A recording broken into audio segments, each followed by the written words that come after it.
Support for the It's All Happening podcast is made possible by listeners like you. Please go to itsallhappeningshow.com and use our Amazon portal to buy your stuff.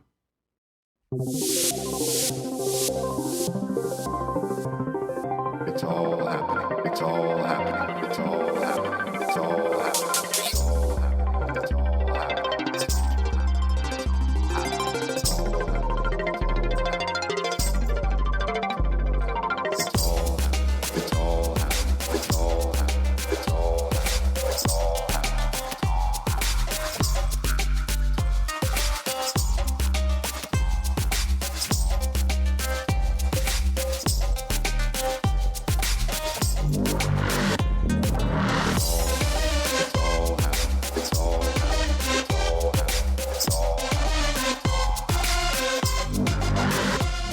Hello, friends. Welcome to the podcast. Thanks for being here. This is episode number 39 of the It's All Happening Show. It's allhappeningshow.com. We're on iTunes. We're on Stitcher. And we are now on Google Play. So I want to give a big thank you to Garrosh Hunter on Twitter, who tweeted at me about getting the podcast on Google Play. I didn't know that you could do that. It's a new thing. I did it. And it works. Really easy process. Very seamless. Thank you, Google, for making it simple. So for all of you Android listeners out there who don't use a third-party application like Stitcher or something, you can just jump right into Google Play and listen to the podcast there. And so far, this is episode number 39, and I'm sure you've noticed something different already in the 60 seconds that this podcast is in length so far, is we have a different theme song. Wow, so cool. So a big shout out and a huge mega thank you to David Block, also known as The Human Experience, who is one of the great pioneers and on the forefront of some of the coolest music happening in the EDM genre. But even calling it EDM is so limiting. David does so much more. He's a mad genius. So check him out, and wherever he plays, he's really great. You won't be disappointed. And thank you for the new theme song, David. We really, really, really appreciate it. And I'm sure my listeners do too. So thank you. So listeners, please go check out David's music, The Human Experience. Find him everywhere. Listen, stream, buy. He's an incredible artist. And how fortunate are we to be graced with such collaboration. So very cool. This episode is Jim Hefner is the featured guest on this week's episode. Jim Hefner is the founder, creator, owner, entrepreneur behind the Just Float Flotation Center in Pasadena, California, which is the nation's, actually the world's largest flotation tank center.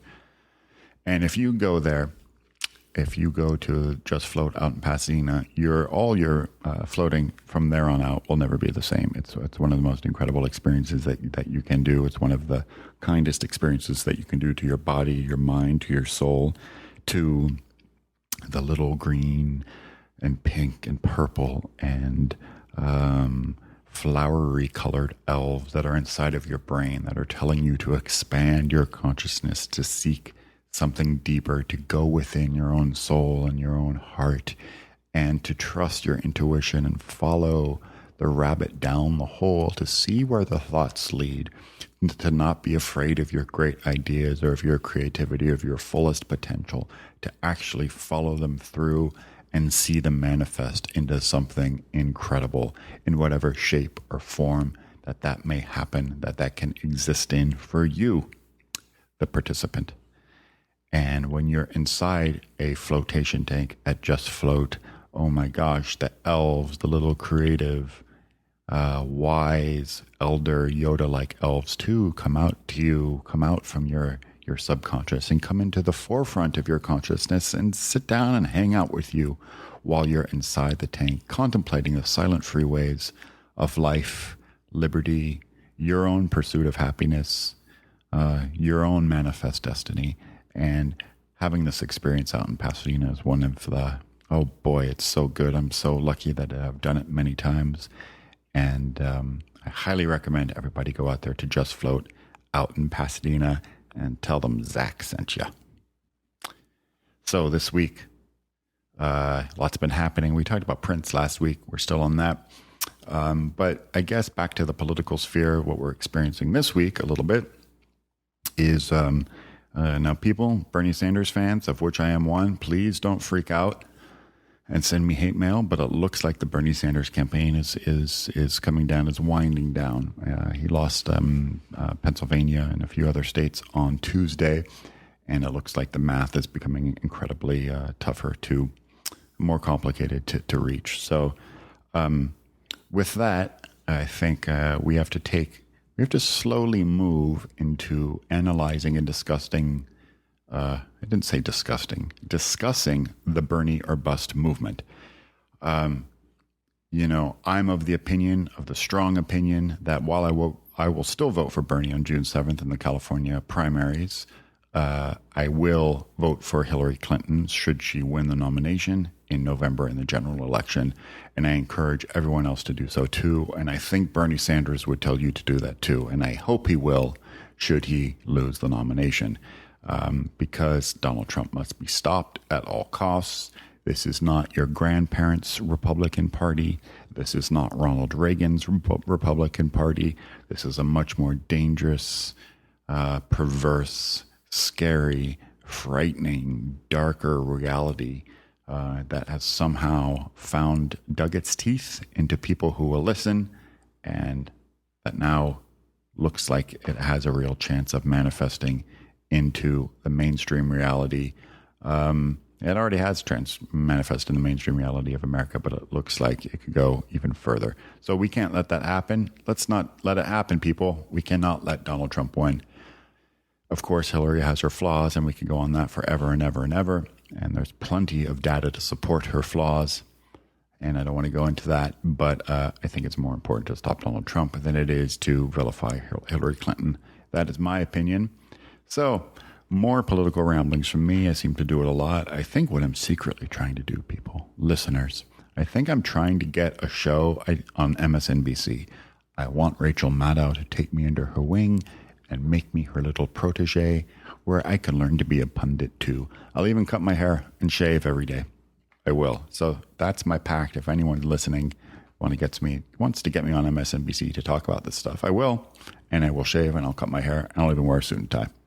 So that's that.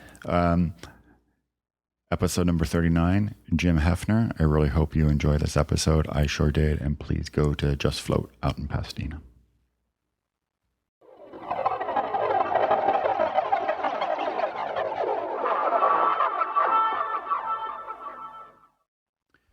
Hey, Jim, welcome to the podcast. Thank you for being here. And the birds that you hear, listeners, are real birds. They're not piped in via GarageBand or Apple Logic sound effects. They're the real thing. So thanks for being here again, Jim. Yes, this is the first podcast that we've done that has been specifically about isolation tanks. And we'll obviously talk about Just Float, your place out in Pasadena. But I do have a long history with flotation tanks, sensory deprivation tanks, isolation tanks, whatever you want to call them.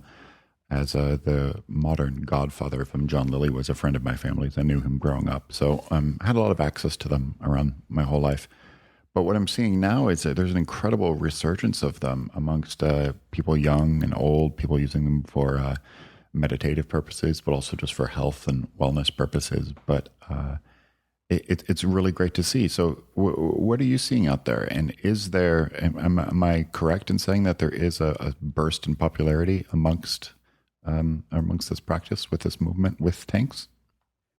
Well, certainly how we look at it, or how I look at it in my life, is as part of my regular wellness thing.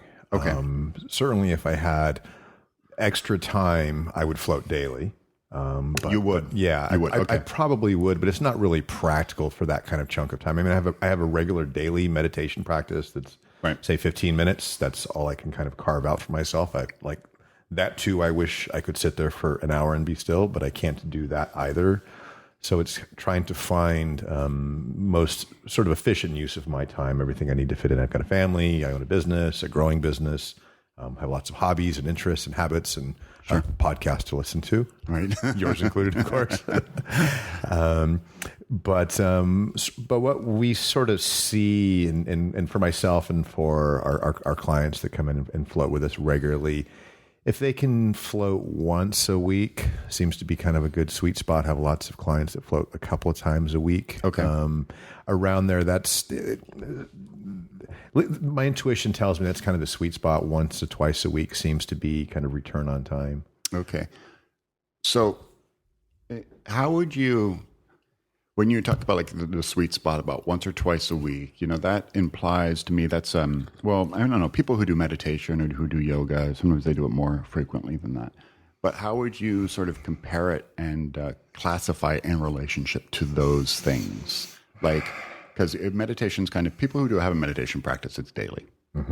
So you do that. So what exactly is floating? Like, how would you where does it fit in the realm of these kinds of things? Floating, and certainly the float tank environment in my mind, is the perfect vehicle and place for that sort of thing to take place. And what we see happening with floating, and myself included, is that particular place or vehicle allows a meditative state that was unavailable to me and certainly my clients as well, otherwise. So myself included, sort of a failed meditator, and then found floating and was able to propel myself to a state that I wasn't able to attain outside the float tank. Okay. Interesting. Yeah, that was kind of the big thing about me. So one helped another. Absolutely. For sure. And now, because I really didn't have a daily practice prior to finding floating. And then once I found floating, immediately latched onto it. I mean, I knew from the day I had my first float that I was going to be in this industry, in this business, and I was going to help people have this experience, because I knew immediately that this was something people needed to have access to. And my sort of vision for what we've done was spawned on that day of my first float. It was. For sure. It was an instant. Immediately. Wow. Immediately in love with this thing. And literally I looked around and I was like, why is this not more available? Why is this tool not more accessible? Why is this not everywhere? And that's how it spoke to me. Right. And there is, and I mean, that brings up, a couple interesting points. And what's so great about Just Float, about your place, is that there is an equipment barrier with float tanks, in the sense that it's hard for the average person to have a float tank in their house. So you have that barrier to overcome. So how do we, like, what's your vision for Just Float? Are you like, sort of how Starbucks was, when they started, people said it wouldn't work. Nobody is going to have $4 coffee drinks in every corner. That was a real thing. I remember that.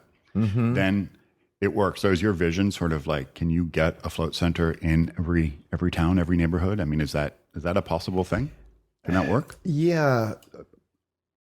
My vision of the floating, there are lots of float centers around the country, and like you, There's a lot more coming up. Yeah, too. a lot more coming up. I think your perception of over the last 5 years, it's really sort of taking off. That's true.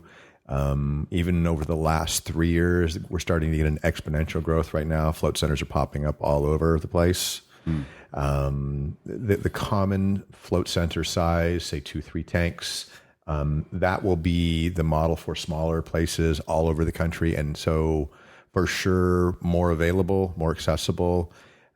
My view is within 10 years, this will be as available and as utilized as yoga is currently now. Oh, fantastic. Yeah, this is where it's going for sure. In my business, how we're approaching it, we have 11 float tanks in our center in Pasadena here in Southern California, and which is sort of the mega center. We're the biggest float center in the world. The biggest float center actually in the U.S. prior to us opening was 6 tanks. So we're sort of the mega place. And my vision of floating and how we do it is kind of on this grand scale of lots of tanks, at least 10 tanks in each center. And I want to open at least 10 more 10-tank centers in Southern California in the next 5 years. Yeah, but also talk a little bit about, I was going to save this for the end because it's a little bit of a commercial, but since we're on it, I want to talk about this.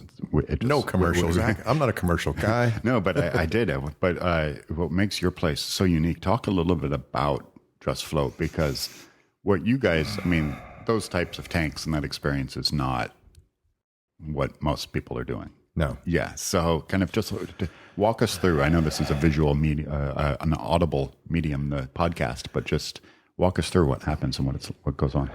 Well, I mean, the floating environment. It's a room. Yeah, and I'm guessing most of your listeners will, at least at this point, have heard of float tanks. So maybe I should even sort of paint that picture of what a float tank historically has been, and what goes on in it, and physiologically. Yeah, so it's kind of a little bit bigger picture.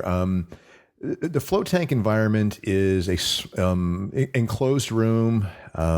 There's 11 inches of warm water in the bottom of this sort of tank pool, sort of think large bathtub enclosed with a little roof on it. And there's in that 11 inches of water, there's a very high concentration of dissolved Epsom salt.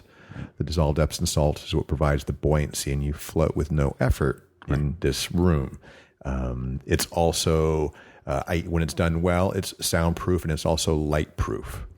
When you're floating in this environment, after a while, you begin to, and of course, I'm looking at you while I'm talking to you about this, yes. and you, of course, know all this, so I needed to sort of stare somewhere else because you already know all this. I'm talking to the audience. The water is the same temperature as the surface of your skin. It's about 94.5 degrees. And after a while, as you know, you begin to lose the perception of where your body ends and the water begins. What that does is the part of your brain that's responsible for all your tactile feedback. There's really nothing for it to do since you're floating with no effort. Of course, it's sort of sublimely comfortable because you have no pressure points and you're supported by all this water all around you. With your brain, doesn't really have anything to do with your sensory sort of input as far as your skin goes. Of course, it's black. There's nothing to see. And there's no audible input as well. So we're reducing the sensory input to your brain in a very large, profound way. And by doing that, this is what allows, even with a little tiny bit of breath awareness in this environment, it goes a very, very long way. And when clients come to our center, we have a little introduction video, and it's really what we're doing is we talk about breathing and counting, and most people, they have very little mindfulness or meditation experience, and we give them a little quick primer before we put them in the float tank. Mm-hmm. And we find that goes a very long way in helping people have really amazing experiences there. A lot of other float centers, most of the float centers around the world, frankly, they sort of give you a little instruction, take a shower first, hop in the tank, and just chill out and hope for the best. Hope for the best. Right. The fairies will materialize. Everything will be groovy. And certainly, if you stay in there for a longer enough period, things like that can and do happen, just not as reliably. We try to give you sort of just a little bit of instruction before we drop you in this box in the dark. So the box, our float tanks, we actually call them float cabins. They're very large, it's about the size of a large walk-in closet, or I guess maybe medium-sized walk-in closet. Mm-hmm. Lots of space to step out. You step through this sort of porthole door. You can stand up inside of them. There's lights are on. The music is playing. It's very inviting and welcoming. Historically, float tanks were sort of this coffin-style thing, or they were clamshell-shaped or whatever. You had to crawl in this tube and pull the door down on top of you, and there was no light in there. And you had to be much more game and willing to sort of put yourself in there. Right. And so ours is kind of a different image of what that thing looks like, because 99% of the people that come to us are all first-time floaters. And so really? Well, it's not quite, currently it's not 99%. That ratio has gone down since we've opened quite a lot. Yeah. But the majority of the people that come to us are having their first experience. And in that, there's a lot of concern and apprehension about, with floating, there's a lot of things that can be sort of fear or anxiety inducing things for people. There's water. Some people freak out about water. It's dark. Nobody can hear me. I'm alone. And all these things together, sort of even individually can cause concern for people. But when you combine them all together, it has the real potential to make people uneasy. Mm. Of course, all those things combined is what makes floating really beautiful and profound as well. So when I come across people who haven't floated before, and I told them I just did a session or something like that, a common response is that, well, I'm really claustrophobic. I don't know if I'm going to like that. Mm-hmm. Then I always go into the zone. Well, you have to understand. I get that, but I encourage you to open your mind, because what happens is, the sensory deprivation it sort of erases any claustrophobia that you may or may not have. It's just like, because you don't know where the wall is or the ceiling is or the bottom is. You're just there. You're just in space. And to try to kind of open up your mind to that idea. So is that kind of a resistance spot that you see, is that people kind of worry about things that are kind of not real, because when you're floating, it all changes. Sir, I mean, most people's anxieties and concerns are from things that are not real. They're sort of, they haven't even happened yet. They're yet imagined. Right. So, and they're projected. Yes, for sure. Right. So certainly, what you're describing is that when you're in that place and the lights are out and it's black and you're just rattling around inside your own sort of mind, that's as expansive as the universe, as you know. The thing is you have to be able to get to that place. And if you're laying in the dark and you're concerned that the ceiling is 2 feet above you and it's dripping condensation on you because the tank wasn't designed properly, those things get in the way of sort of allowing yourself to be. And because at the end of this is what we, mindfulness or meditation or floating is, this is all present moment awareness. It is. And so being sort of present moment is allowing yourself to be. And if you only have concerns about, there's water, what if I'm going to float? It's dark. Oh my God. All the what ifs. Yeah. All the what ifs sort of yet imagined. Those are all things that are in the way of allowing yourself to just be. But the addition to the float tank experience is, yes, it's sort of a mindfulness exercise and just about being present in the moment. But there's also kind of an altered states element too, as well, because when you were just describing what it is the float tank was, like when I grew up, we didn't call it a float tank, we called it a sensory deprivation tank. In the 80s and 90s, that's what it was called. Sure. And the process of sensory deprivation leads to a certain experience that some may describe as an altered state experience. And I don't mean going in on psychedelics. I mean just all plain by itself. It leads to an altered states experience. And that is still my experience today when you drop in. And now I've floated enough times to where I can drop in pretty quick. But something happens. So tell me a little bit about, like, what is it that happens on a physiological level when sensory deprivation is induced?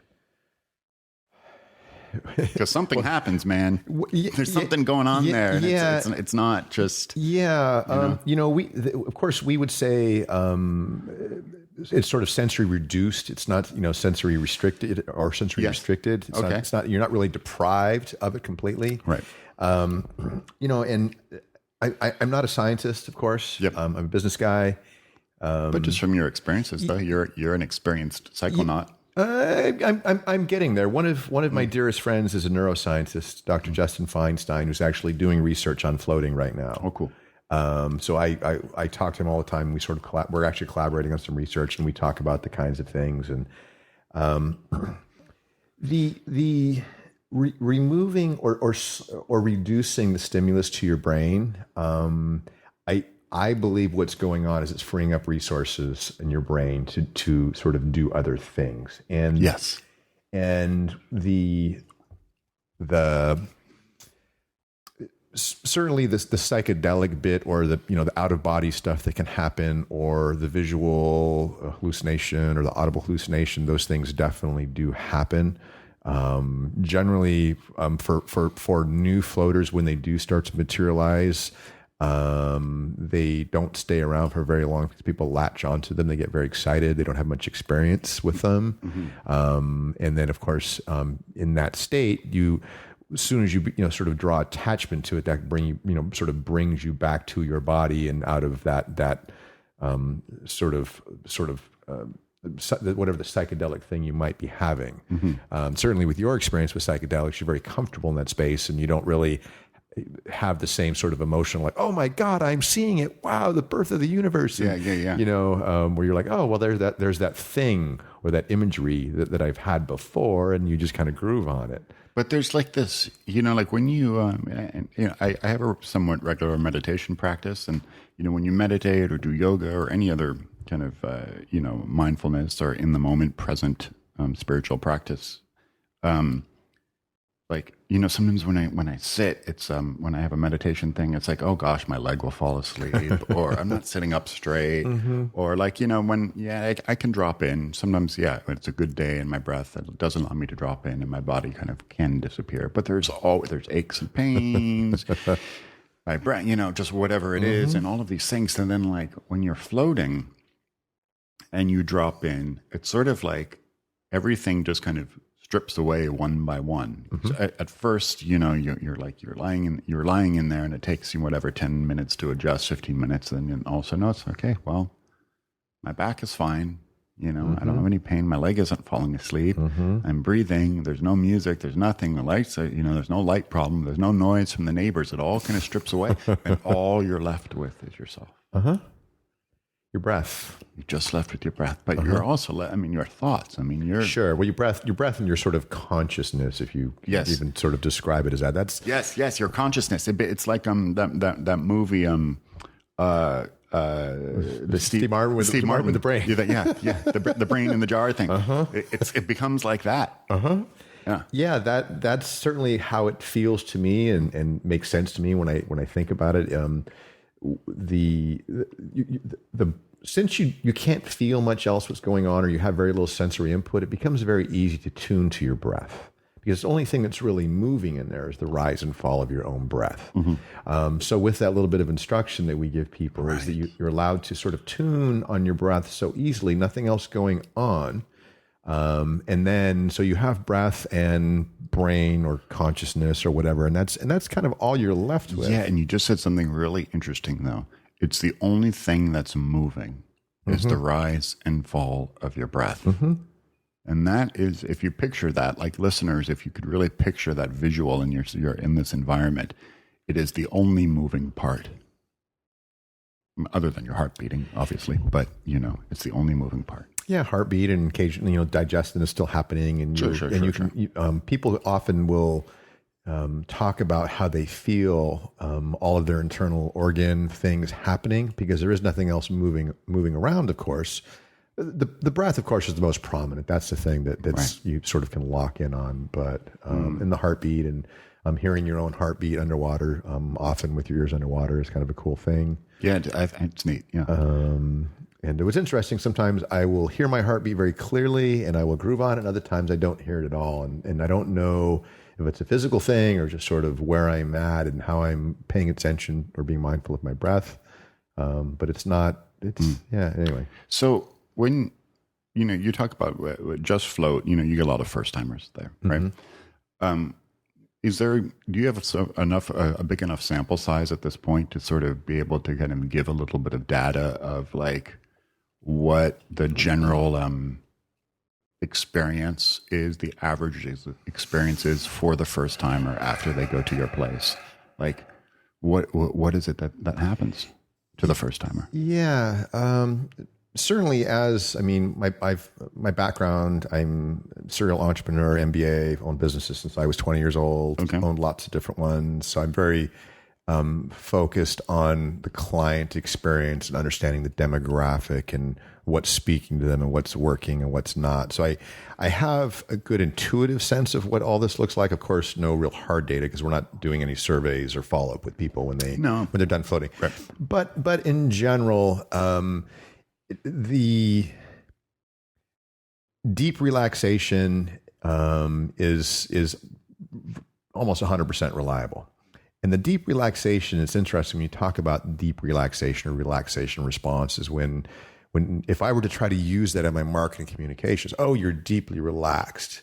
What is that? What exactly does that even mean? It's a different level of relaxation, not the same kind of relaxed as while I sat on my couch and I watched a TV show or I listened to some music, because that too is relaxed. Yeah. So there's sort of a continuum of relaxation. Right. This is a state of relaxation that is pretty hard to attain, as you know, outside the float tank. Yeah. So from there, then you kind of move into these, oh my God, I can't believe I wasn't thinking of anything for that period of time, to, oh my God, what I felt in there, I didn't even know what was happening to me. But and even maybe even more simply to explain is oh, wow, that was amazing. Oh my God, thank you so much. I hear that 40-50% of the time of clients that come and float with us. So to have somebody who came and had sort of body service from us, and they come out and they look at me and they say, that was amazing. And not like, and you don't, people don't do that in other things. I mean, you go get a good burger. It's like, oh, that was really good. That was pretty good. But for that really, almost half the time when people come out, they look at me and I know, because of course I know what we do there, but it doesn't, it's precisely why we're there, is because of that feedback. And they're looking at me and what I say to them, welcome to floating. Like that's what I say to them when they say that to me. Because like I know what that thing is. I know what it can do. And now they just had it as well. Okay. But in the sub question to this, it's what is it that draws people to floating in the first place? It's a good question. And the demographic of the people that we get there is not what I thought it was going to be. I thought, oh, really? How's it different? Well, I thought it was going to be a little more sort of male, millennial, a bit more on the consciousness explorer thing. Okay. That was somewhere in that range. I thought we would at least be skewed a little bit in that direction. So a little bit more kind of psychedelic, would you say? You thought it would be more? Just at least a little bit. At least sort of recognizable, like, okay, this is the demographic. They're coming here a little bit more. This guy goes to Burning Man. Yeah, maybe. Of course, everybody goes to Burning Man. So right. Okay. But we're actually equal parts male, female, and the demographic is from millennial all the way up to probably early retirement age. Okay. And evenly spread out about basically any subgroup that you could pick: consciousness explorer, business person, housewife, yogi, wellness practitioner, athlete. And you sort of run through that whole list, and I see all of those people about in equal parts. Really? It's very interesting to me.